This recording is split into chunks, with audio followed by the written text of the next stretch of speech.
Hello, this is Skylar, and I know it's quite late, but here's Java Programming Lesson 8. In previous lessons, we discussed using variables to store small quantities of data, such as strings to store names or titles, integers to store all sorts of whole numbers, and doubles to store fractional numbers.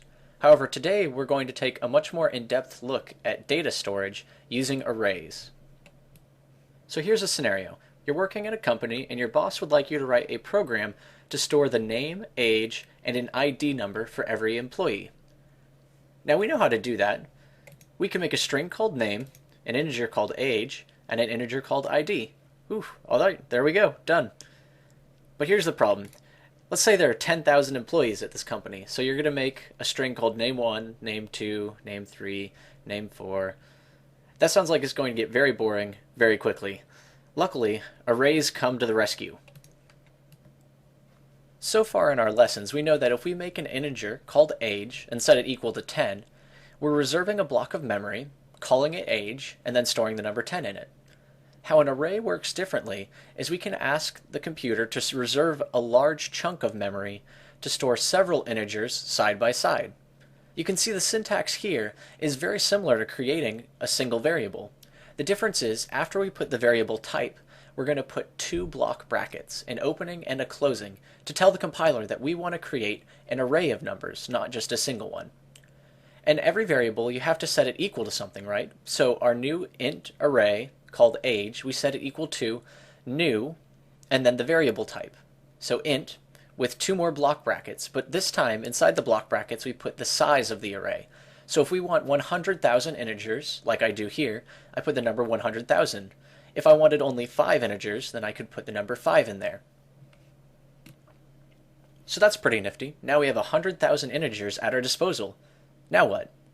So to access an element inside of an array, what you're going to do is you're going to write down the name of the array, and then use the block brackets again. But inside the block brackets this time, you're going to put the index ID for which integer you want to access. So now programmers are very efficient people, of course, so we start counting from 0. So if you want the first element inside the array, you want age 0. If you want the next one, it's going to be age 1, or age 2, and so on and so forth. So in that fashion, every element inside of the array has its own number, and you access it through that number. Once you've done that, you can treat the array element just like any other integer variable. So you can store numbers into it using an equal sign. You can also use it in arithmetic operations like we've done before. You can scan numbers into it using the scanner object, and you can even print out the numbers using the system.out.println, just like any other integer. So before we fly off and use arrays in a Java example, I want to leave you with one word of warning. This is an extremely common mistake with arrays. Take a look at this code. I'm making an integer array called numbers, and I set the size equal to 3. So I have 3 integers inside of an array. Now I try to set element number 3 inside the numbers array equal to 42. This is going to cause an exception, and the reason is the array is only size 3, and we start counting from 0. So the numbers array only has elements 0, 1, and 2. Be really careful with this. Also, if you try to set a negative index number inside of an array, it'll give you a similar exception. So with that on your mind, let's see an example. Here we are again. So obviously, let's make an array. I'm going to make a new array called numbers. I'm going to make it size 3. That's pretty manageable for now. So first things first, let's just do a print statement. And let's print out the values inside of our numbers array. So here I'm going to print out the first element. Then here I can print out the next element, and then the next. So I'll print out all 3 elements inside the numbers array. So let's just run this for right now. So first things first, prints out all 3 zeros. Fantastic. So this is actually really nice. I didn't mention this before, but Java actually sticks zeros into all the integers for you when you first make an array. Not all languages do that for you, so appreciate Java. Let's change those zeros though. So I'm going to say numbers 0 equals 1. So I'm setting the first element equal to 1, and then I'm going to set numbers 1, 2. So the second element equals 2, and the third element equals 3. So then when we print this, see, it prints out 1, 2, and 3, just like we would expect it to. Now that's pretty easy, but let's take it up a notch. What if I had 100 numbers? Again, this isn't something that I want to copy and paste over and over again. In fact, if you look back in our last tutorial with looping, this looks like the sort of scenario that we should use a for loop in. So I'm going to do a for loop from 0 to 99. So you really better get used to for loops because they are so useful. So we're going to set numbers I equal to I. So you can step through this for loop. The first time it goes through, I is going to equal 0. So it's going to set numbers element 0 equal to 0. Then the second time it loops through, I is going to equal 1, right? It's going to increase I, but 1. And then numbers 1 is going to be set equal to 1. Numbers 2 is going to be set equal to 2, so on and so forth, all the way up to 99.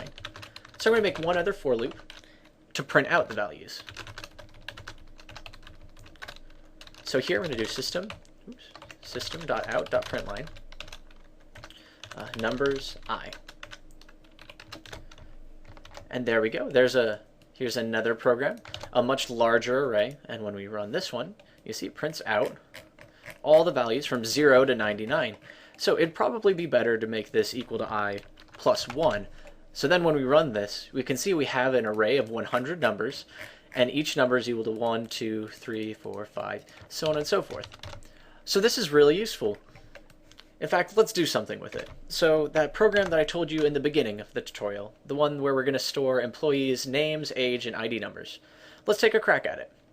First thing though, I'm going to make an integer called employees set equal to 3. Now this is going to be useful because we don't know how many employees we're going to have, and in fact it might change. So I'm going to set this integer here, and then I'm going to make an array of strings called name. And then before, I would just say 3 because I have 3 employees, so I would make an array of 3 strings. But in Java, you can just say employees. And then it will take this integer employees and make the array that size. So then if we get a 4th employee or 100,000th, we can change these arrays dynamically.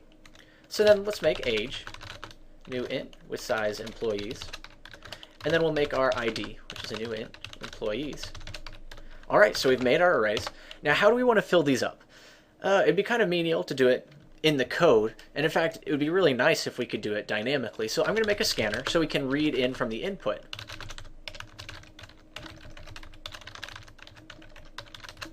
And don't forget to include your scanner. All right, there we go. So we have a scanner. And now what I'm going to do is I'm going to loop for each employee and read in their age, name, and ID. So start from 0. Now before we would do to 3, but I'm going to do to employees this time. See, for loops are just so useful. I'm going to start by prompting the user, say, please type the name, age, and ID for employee, and then I. So employee 0, employee 1, so on and so forth. I'm going to make something called string new name, so equal to in.next. So we're going to read in the next string from the scanner. Then we're going to make an int called new age dot next int, and then I'm going to read in the new ID. Very nice. Okay, and then what I need to do is set the original arrays equal to these new values. So name I is going to equal new name. Then age I is going to equal new age, and ID I is going to equal new ID. So this will loop however many employees we have and store the proper data in the right arrays. And then let's just do one last for loop, the last one, I promise, for now. And this one's just going to print out the employee. So I'm going to say system.out.println. I'm going to say employee I,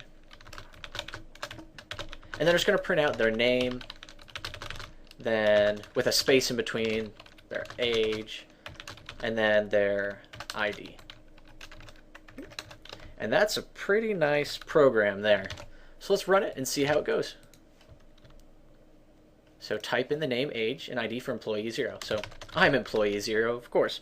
My age, 20. ID is going to be 42, of course. So then here's employee 1, Kristen, 21, and she'll be employee 1, certainly. Then employee 2, I don't know, this guy, very old, negative ID number. Okay, and then we print out at the end all 3 employees and the numbers that we stored into our arrays. So this concludes our array tutorial. It's very powerful, and you really need to practice with it to get the hang of it. Thanks for sticking around, though, and stay tuned for lesson number 9. I promise it'll take less than a year.